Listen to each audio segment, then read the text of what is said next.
Your blood pressure reading might be completely wrong, not slightly off, not a point or two in either direction. Wrong enough that your doctor could prescribe medication you don't actually need, or, far more dangerous, miss a problem that genuinely requires attention. Here's the number that stopped me cold when I first reviewed the data. Up to 40% of home blood pressure readings contain significant errors, and the vast majority of those errors come from mistakes that take less than 60 seconds to correct. After nearly a decade in emergency medicine, I've watched this play out time and time again. Patients arrive with readings that don't match what we see clinically. Some are panicked about numbers that were never accurate to begin with. Others have been falsely reassured by readings that masked something real happening beneath the surface. In this video, I'll walk you through 11 of the most common blood pressure measurement mistakes, exactly why each one distorts your numbers, and the specific protocol that gives you genuinely reliable data every single time. And at the end, I'll give you the one calculation that tells you clearly whether it's time to call your doctor or whether you can genuinely relax. But first, let me explain why measurement quality matters more than most people realize. Blood pressure isn't just a number on a screen. It's a window into the health of your entire cardiovascular system, your kidneys, your arterial walls, and increasingly, we understand, your metabolic function at the deepest level. When that window is foggy because your technique is off, every decision that follows, every conversation with your doctor, every medication choice, every moment of reassurance is built on unreliable information. Here's what the biology actually looks like. The cuff on your arm inflates until it briefly stops blood flow through the artery. Then it slowly releases pressure. The point at which blood flow resumes gives you the systolic reading, the top number. The point at which flow becomes fully continuous gives you the diastolic, the bottom number. What the cuff is actually measuring is the pressure your arteries are under right now, in this moment, under these specific conditions.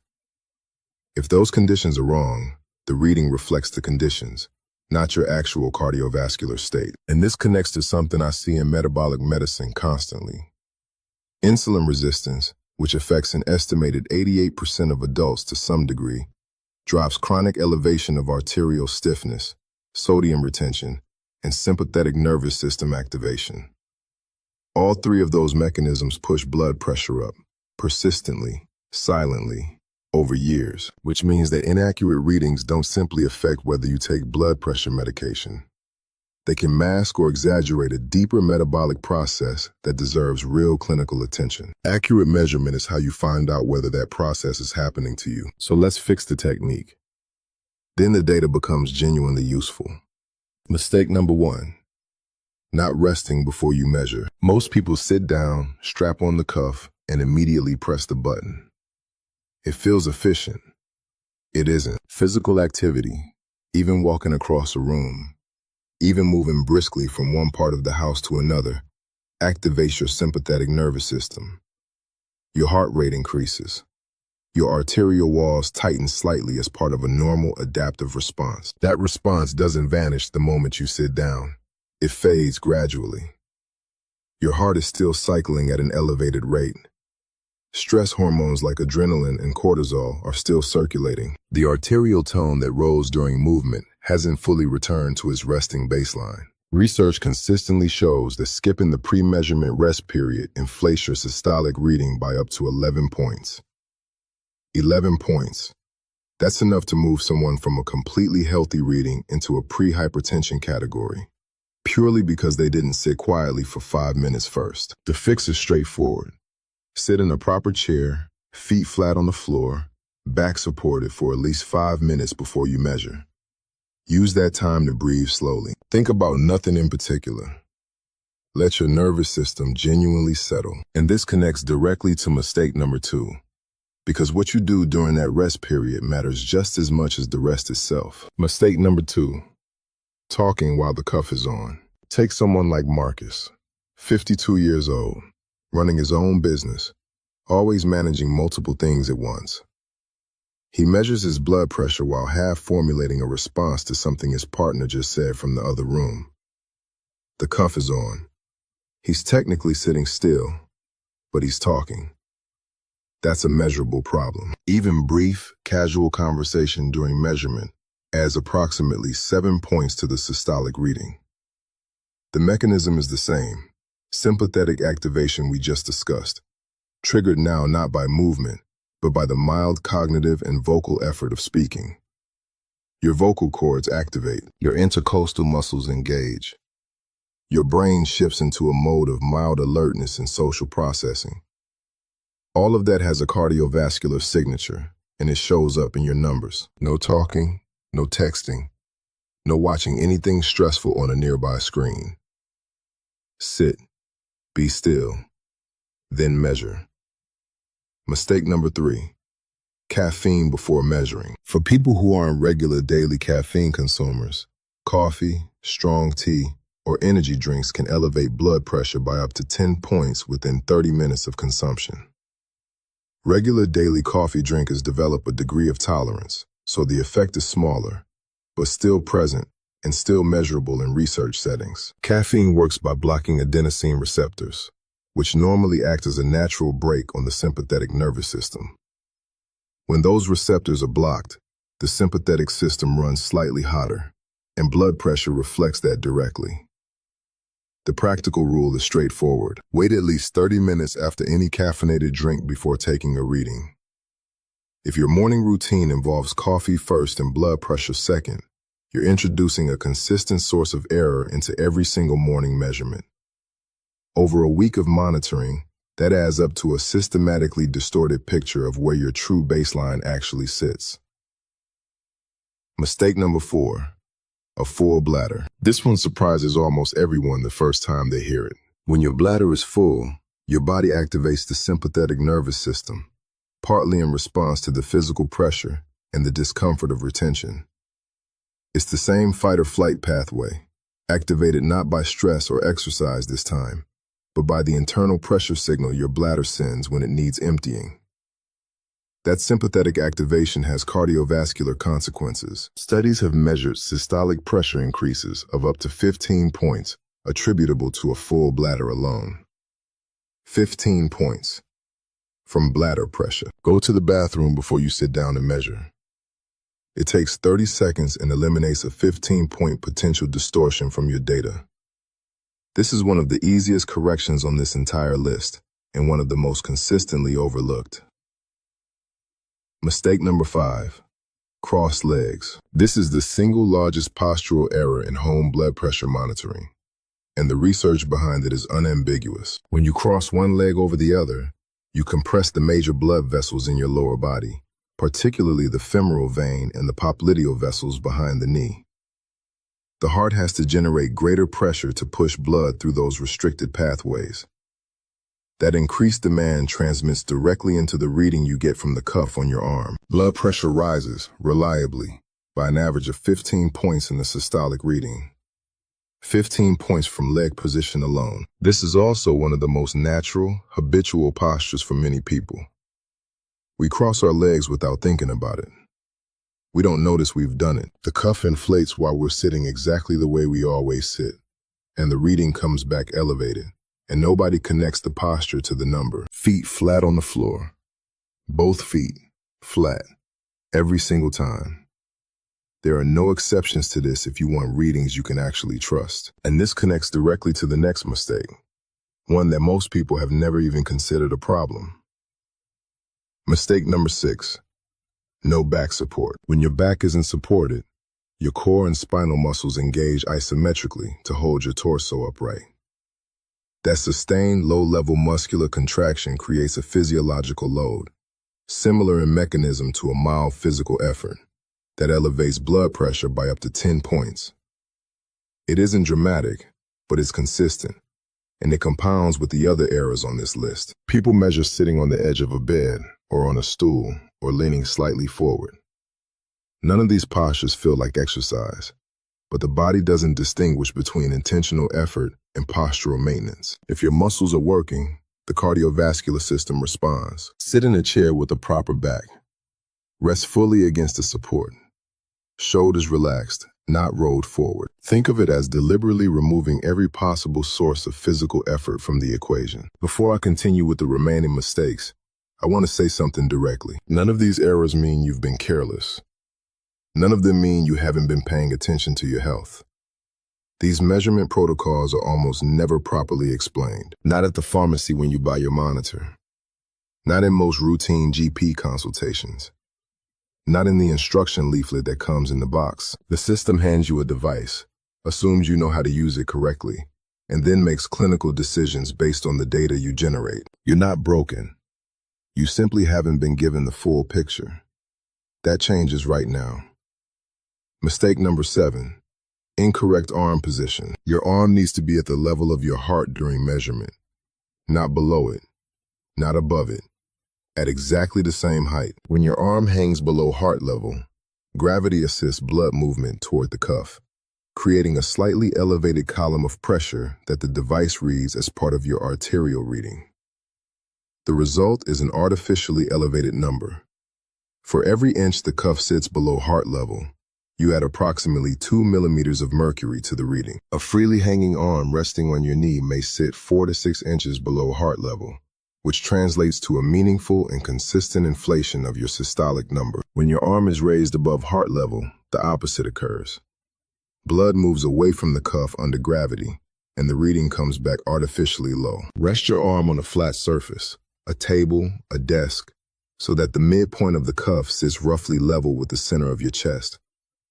This single adjustment removes one of the most common geometric sources of error in home monitoring. Mistake number 8. Wrong cuff size. This is one of the most significant and most consistently underestimated sources of error, and it affects a large proportion of people who measure at home. Standard cuffs are designed for an average adult arm circumference, but arm sizes vary enormously.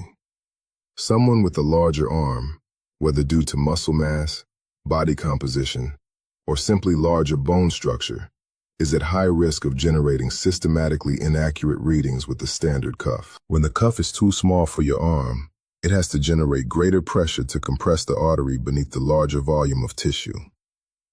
The device interprets that extra resistance as higher arterial pressure, producing artificially elevated readings, sometimes by as much as 8 to 10 points. Used consistently over time, this creates a false impression that blood pressure is higher than it truly is. When the cuff is too large, the opposite occurs. It can genuinely underestimate your true pressure, potentially allowing elevated readings to pass undetected. Most blood pressure monitors list appropriate arm circumference ranges on the packaging. Measure your arm circumference at the midpoint between your shoulder and elbow with a soft tape measure, arm relaxed at your side. Then match it to the correct cuff size. If you've been using the same monitor for years without ever verifying the cuff size, take that measurement tonight. Mistake number 9. Always measuring the same arm without comparing both. Blood pressure can differ meaningfully between your left arm and your right arm. For most people, this difference is small, just a few points, reflecting minor asymmetries in vascular anatomy and the way blood flow distributes through the subclavian arteries. But for a meaningful subset of individuals, the difference is 5 points or more, and that gap has clinical relevance. A persistent, significant difference between arms, particularly a gap of more than 10 points, can itself be a clinical signal worth investigating, as it may indicate a narrowing or obstruction in one of the major vessels supplying the arms. Cardiovascular guidelines recommend measuring both arms when you first begin home monitoring, ideally on the same occasion with a short interval between readings. In subsequent measurements, consistently use whichever arm produced the higher readings, because that arm gives you the more conservative, more clinically cautious data. If you've only ever measured one arm without checking the other, there's a real possibility you've been monitoring the wrong one. Mistake number 10. Using a wrist monitor. Wrist monitors are popular.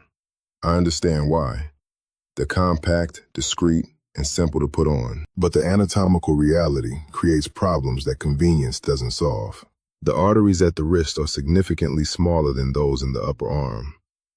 They're more sensitive to the angle of the wrist during measurement, because wrist position directly affects whether the artery sits at the correct height relative to the heart, and whether the cuff is aligned correctly over the vessel. A wrist monitor requires precise positioning to generate even a roughly accurate reading. The margin for positional error is far smaller than with an upper arm cuff, and most people don't achieve that precision consistently. In clinical accuracy studies, validated upper arm monitors with properly sized cuffs consistently and substantially outperform wrist devices. The margin isn't trivial. For the purposes of medical decision-making, wrist readings are generally considered less reliable, and many cardiovascular guidelines explicitly recommend upper arm cuff devices for home monitoring. The accuracy difference justifies the slightly larger device every time. Mistake number 11. Not accounting for white coat effect in masked hypertension. This is where the measurement picture becomes genuinely nuanced and genuinely critical. White coat effect is the well-documented phenomenon where approximately 20% of people experience a significant blood pressure elevation, specifically in clinical environments. The doctor's office, the nurse's consultation room, the pharmacy measurement station. Anywhere that carries the psychological weight of medical evaluation. The anticipation of a reading, combined with the ambient stress of a clinical setting, activates the sympathetic nervous system. Blood pressure rises, sometimes by 20 or 30 points, in ways that have nothing to do with the person's actual cardiovascular health in daily life. The result is real diagnoses of hypertension based on readings that don't represent the patient's true physiological state. Real medication started, sometimes maintained for years, all because the environment of measurement was systematically distorting the data. And then there is the opposite problem, masked hypertension. This is the clinical situation where blood pressure appears completely normal in a GP's office, but is persistently, genuinely elevated in day-to-day life. The controlled, calm environment of a consultation temporarily normalizes a pressure that is chronically high everywhere else. Masked hypertension is more dangerous than white coat effect in one critical respect. It can remain completely undetected for years, during which time cumulative cardiovascular and metabolic damage continues unremarked. The arterial walls are under sustained pressure. The kidneys are working against elevated load. The heart muscle is gradually adapting to conditions it shouldn't have to adapt to. None of it visible in the readings taken twice a year in a quiet examination room. This is precisely why consistent home monitoring matters so much. Your kitchen, your living room, your normal morning routine. These are the conditions your cardiovascular system actually operates under every single day. And here the metabolic connection becomes impossible to ignore. Chronic insulin resistance consistently elevates the sympathetic nervous system's baseline activity. It promotes sodium and water retention through direct renal mechanisms, causing the kidneys to hold on to fluid they would otherwise excrete. It drives arterial stiffness by generating low-grade systemic inflammation over time. Inflammation that gradually hardens vessel walls and reduces their capacity to dilate under demand. All of these pathways push resting blood pressure upward, persistently, in ways that have nothing to do with how much salt you ate this week or how stressed you were this particular morning. Accurate home measurement is how you distinguish between these mechanisms. It's the foundation of any genuinely informed conversation with your doctor about what's actually driving your numbers. So let's talk about the correct protocol. Measure twice in the morning, before food, before caffeine, and before any medication. Wait approximately 1 minute between each reading to allow the artery to recover and your nervous system to fully settle again. Record both numbers. Then measure twice in the evening, at a consistent time each day, under the same conditions. Do this for 7 consecutive days. At the end of the week, discard the first day's readings entirely, because first-day values often run slightly elevated as the body responds to the novelty of the routine and the technique becomes more automatic. Calculate the average of all remaining readings across the 6 remaining days. That average is your true home blood pressure. If that average sits above 130/80, that's a meaningful signal worth a conversation with your doctor.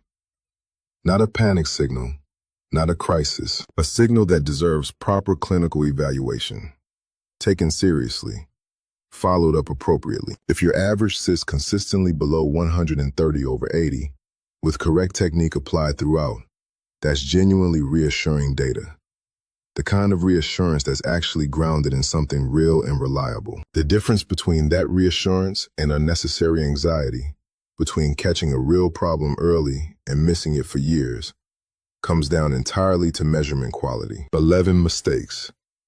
Every single one correctable. None of them complicated. Rest for 5 minutes before you begin. No talking, no distractions during the reading.